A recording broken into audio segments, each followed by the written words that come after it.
माँ काली की पूजा माँ काली की पूजा क्या हम गृहस्थ जीवन में रहकर कर सकते हैं? माँ की पूजा हम कर सकते हैं? माता काली की पूजा के क्या नियम होते हैं? यह लोग बहुत ज़्यादा परेशान रहते हैं इस बात से, उनको बहुत बुरी तरह डराया जाता है कि माता काली की गृहस्थ जीवन में रह के पूजा नहीं करनी चाहिए।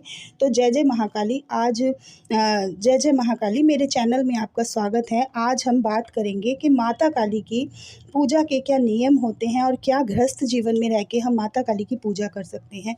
माँ काली की पूजा कैसे करें, उनके क्या नियम होते हैं और गृहस्थ जीवन में माता काली की पूजा किस प्रकार से हम कर सकते हैं या नहीं कर सकते हैं। तो अगर अभी तक आपने मेरा चैनल सब्सक्राइब नहीं किया है तो कृपया करके लाइक और सब्सक्राइब कर दीजिए, ताकि मैं आने वाली वीडियो में अच्छी अच्छी जानकारियाँ आप तक पहुँचा सकूँ। और माता काली से प्रार्थना करती हूँ कि आपकी सभी मनोकामनाएँ माँ पूर्ण करे। तो आज हम बात करेंगे कि जब हम माता काली की पूजा करते हैं और गृहस्थ जीवन में रहकर माँ की पूजा करते हैं, तो अनजाने में हमसे कोई गलती ना हो जाए, हम कोई गलती ना कर बैठें, यही बात हम सोचते रहते हैं और यही बात का हमें ध्यान भी रखना चाहिए। पहली बात, आप अपने घर के मंदिर में माँ काली की सौम्य स्वभाव की सुंदर सी तस्वीर लगाएं। माँ की एक बहुत प्यारी सुंदर स्वभाव की तस्वीर लगाएं। आपको अगर नहीं मिल रही है सुंदर स्वभाव की तस्वीर, तो आप गूगल से, नेट से सर्च करके उसे बनवा लीजिए। तो वह एक सौम्य स्वभाव की तस्वीर ऐसी होनी चाहिए कि आपकी नज़र ना हटे, आप माँ को निहारते रहें। माँ हंस रही हैं, नीले रंग के वस्त्र पहने हुए होने चाहिए, लाल वस्त्र पहने हुए होने चाहिए। देखिए, काला रंग जो है वह उग्रता को प्रदान करता है, तो आप थोड़ा सा काले रंग वाली तस्वीर ना लाएं, एक सुंदर सी तस्वीर, माँ की मनमोहक तस्वीर लेकर आएँ। और माँ का आसन जो आप रखेंगे अपना, वह लाल रंग का आसन रखिए, लाल रंग का आसन प्रयोग कीजिए। माँ के लाल रंग की चुनरी, माँ को लाल रंग की चुनरी भेंट करें। और कलयुग में माँ जागृत शक्ति हैं। भैरव बाबा, बालाजी महाराज, आपको पता है कि बालाजी महाराज भी जागृत हैं और भैरव बाबा भी जागृत हैं। माता काली साक्षात रूप से इस कलयुग में विराजमान हैं और उनकी शक्तियाँ बहुत जल्दी जागृत होती हैं। जिन्होंने मेरे चैनल को पहले से सुन रखा है, देख रखा है, यह सारी बातें मैंने अलग अलग वीडियो में आपको समझा रखी हैं। कृपया मेरे और जो वीडियो हैं उन्हें भी देखें। इनकी पूजा करने से हमें तुरंत अनुभव होने लगते हैं। माँ काली भय का नाश करती हैं। माँ काली आपको जो आप माँ को भेंट करते हैं, आप माता को कोई भी चीज़ की भेंट करते हैं, तो वह माँ आपको दोगुना करके वापस लौटाती है। माँ को आप चाहे कुछ भी, मिठाई है, धन है, कुछ भी आप माँ को भेंट करते हैं, तो माँ उसे दोगुना करके आपको भेंट स्वरूप देती है, गिफ्ट देती है। लेकिन माँ अपने पास कुछ भी नहीं रखती है। माँ नित्य है, अजन्मा है।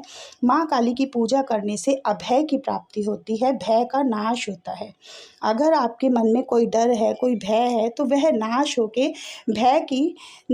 माँ भय को समाप्त कर देती है, अभय की प्राप्ति होती है। माँ शत्रुओं का नाश करती है। अगर आपके बहुत शत्रु हैं, आपका अहित चाहते हैं, आपको पसंद नहीं करते हैं, तो माँ शत्रुओं पर आपको विजय दिलाती है। माँ एक ऐसी देवी है जो आपको पता होगा कि ब्रह्मांड में एक सर्वपरि जो देवी है वह महाकाली है, महाकालिका है। जब देवताओं पर राक्षसों ने अपना प्रबल जो नाश करना उनका शुरू किया था, तब माता काली ने ही सारे राक्षसों का अंत किया था। और माँ काली को शक्ति रूप में भी इसीलिए पूजा गया था, रक्त बीज का नाश किया था। तो माँ काली सारी चिंताओं से मुक्ति देने वाली हैं। माँ काली की देखिए जो वर्णन है वह भी हम इतनी आसानी से नहीं कर सकते। माँ काली की जो महिमा है वह बहुत बड़ी है, बहुत बड़ी गाथा है। माँ बहुत बड़ी देवी है। अगर यह किसी पे प्रसन्न हो जाती हैं तो उसको कोई भी पराजय नहीं कर सकता है, उसकी तो जय होनी ही है। महाकाली के जो भक्त होते हैं वह सबसे अलग होते हैं, अडिग होते हैं, निडर होते हैं। और यह अगर कोई माँ काली का भक्त है तो उसे यह अपने अंदर दिखाई देता होगा, वो दुनिया से निराले और अलग ही होते हैं। माँ काली और अपने बीच की बातें आप किसी के साथ शेयर ना करें कभी भी। माँ काली के बीच में, आपके बीच में पूजा करते वक्त जो अनुभव होते हैं वह कृपा करके किसी को भी ना बताइए। माँ को पसंद नहीं है, अच्छा नहीं लगता है कि आप माँ बेटे की बातें, माँ बेटी की बातें आप किसी दूसरे को बताते हैं। माँ काली की पूजा करते हुए हमसे कुछ गलतियाँ हो जाती हैं, जैसे आप माँ की पूजा करते हुए आप मंत्र का जाप करते हैं, मंत्र को सही से नहीं बोलते हैं, तो मंत्र का सही से जाप कीजिए। अगर आप क्रीम कालिकाय मंत्र का जाप करते हैं, ओम क्रीम कालिकाय नमः, तो ओम क्रीम कालिकाय नमः का जाप कीजिए। किसी भी शाबर मंत्र को जल्दी से जपने से अच्छा है कि आप माँ के बीज मंत्र का जाप करें। जितनी पावर शाबर मंत्र में होती है उससे अधिक पावर माँ के बीज मंत्र में है, तो माँ के बीज मंत्र का जाप करें। क्रीम क्रीम कालिकाय नमः, यह मंत्र बहुत जल्दी जागृत होता है, माँ के दर्शन कराता है।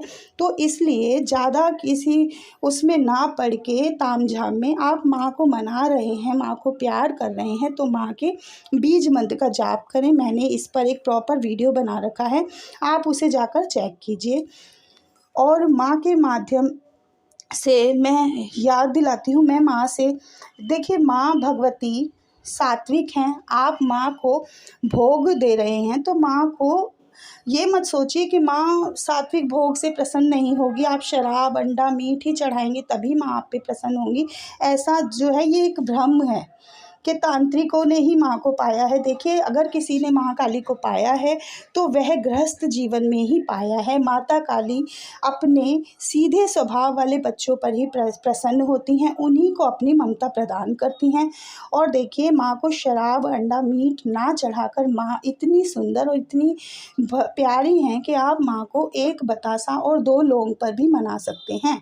आप 2 लौंग घी में भिगो के और 1 बताशा और 2 हरी इलायची पे भी माँ को खुश कर सकते हैं। माँ आपके सारे ही कार्य करेंगी। ये नहीं है कि आप माँ को बकरा चढ़ाएंगे तभी माँ प्रसन्न होंगी। इसलिए भूल कर भी माँ को तामसिक भोग ना दें। माँ को सौम्य स्वभाव में और माँ को अपनी माँ के रूप में ही मंदिर में विराजमान करें। माँ से एक रिश्ता बनाएं कि आप मेरी माँ हैं, मैं आपका बेटा हूँ, तभी माँ काली आप पर प्रसन्न होंगी और आपके भंडारे भरेंगी। आप अगर माँ को शमशानी शक्तियों की तरह से गृहस्थ जीवन में चलाएंगे तो आपको कोई ना कोई परेशानी हो सकती है। इसलिए मैं आपको यही सलाह और मशवरा देती हूँ कि आप माँ को सौम्य स्वभाव में अपनी माँ के रूप में मंदिर में विराजमान कीजिए, उनसे एक रिश्ता बनाइए और माँ को लौंग बतासे का सात्विक भोग चढ़ाइए, हलवा चढ़ाइए, पूड़ी चढ़ाइए, खीर चढ़ाइए, अनार चढ़ाइए। तो ऐसे भोग आपको चढ़ाने हैं और सौम्य स्वभाव में माँ की पूजा करनी है, आराधना करनी है। माँ को दूध पिलाइए, चीनी मिलाकर पानी पिलाइए। माँ को एक घर में जैसे आप रहते हैं, आपके माँ बाप रहते हैं, उसी तरह से आपको ट्रीट करना है। यह नहीं कि आप जब माँ को माँ की तरह से पूजेंगे तो माँ आपका कभी बुरा नहीं करेंगी और गृहस्थ जीवन में आप निसंकोच होकर पूजा कर सकते हैं। माँ बहुत दयालु हैं, बहुत अच्छी हैं, माँ से डरने की ज़रूरत नहीं है बिल्कुल भी। अगर आपको कोई गुमराह करता है, डराता है, तो उसने कभी माँ का ना रूप देखा है, ना ही माँ को कभी देखा है, माँ के दर्शन नहीं किए हैं। जिन्होंने माँ के दर्शन किए हैं वह माँ को माँ रूप में ही पूजते हैं। मैं आशा करती हूँ आपको मेरी जानकारी अच्छी लगी होगी। जय